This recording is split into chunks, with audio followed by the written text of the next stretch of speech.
story about a preacher and a little girl that he prayed for. Seemed this preacher was in town for an old-fashioned tent meeting. People were being saved and healed, and folks were coming from everywhere to be in this old-time Holy Ghost revival. One day this tent preacher, he was working around the tent during the day, tightening the ropes up, and he looked over and he saw this little boy standing there.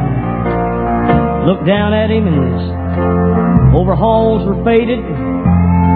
Something about this little boy seemed to touch this preacher's heart. It seemed like everywhere the preacher would walk around that tent, that little boy followed him. Finally the preacher, he stopped and he said, "Son, did you want to see me about something?" And he said, "Yes, preacher." Said, "I was wondering if I could get you to go pray for my sister, Mary." He said, "Why, son, where do you live at?" Said, "I live about 5 miles from here, preacher." And he said, "Well, how did you get here, son?" And he said, "Preacher, I walked." He said, "Well, you come with me and get in the car, and we'll go pray for your sister." They got in the car and they drove down the road a couple of miles, and the little boy said, "Preacher," said, "you'll have to park your car here. We live about 3 miles up the holler." So the preacher got out with the little boy, and they began to walk up the holler towards the house. While they were walking up the holler towards where the little boy lived at, the preacher began to talk to the little feller. And he said, "Honey, what's wrong with your sister?" He said, "Preacher," said, "I don't know, but I know she works awful hard." He said, "Mommy's been dead for about 2 years now. And Dad had to take Sissy out of school.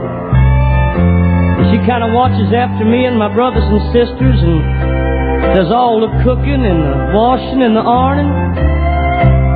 And said, "But I do know one thing, preacher, she's awful sick. So it just seems like she stays tired all the time."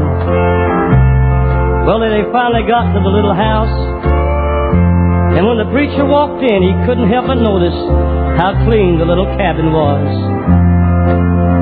That old wooden floor had been scrubbed with lye soap so many times, it turned white.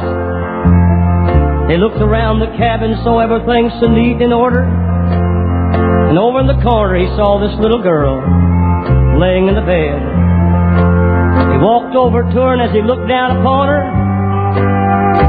he could notice how small and frail she was to be doing such a great job. He could see that death was almost upon her. He said to her, "Mary, are you saved, honey?" And she said, "Yes, preacher. I know the Lord." He said, "But I haven't been able to do much for him.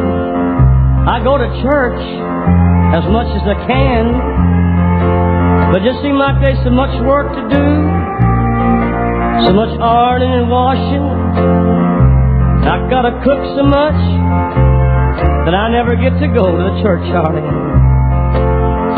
The preacher reached down and took her by the hands, and when he held her little hands in his, he saw they were red and cracked and calloused. The little girl looked up, and she couldn't help but notice the tears that was in the preacher's eyes. And she said, "You know, preacher, I'm not afraid to die, but I'm so afraid that when I stand before the Lord, that I won't have anything to give him. I see others that's working so hard for the Lord, people preaching and teaching Sunday school, and my preacher, I haven't even got to come to your revival one night. And I'm just so afraid when I stand before the Lord that I won't have a thing to show him that I've done in this life."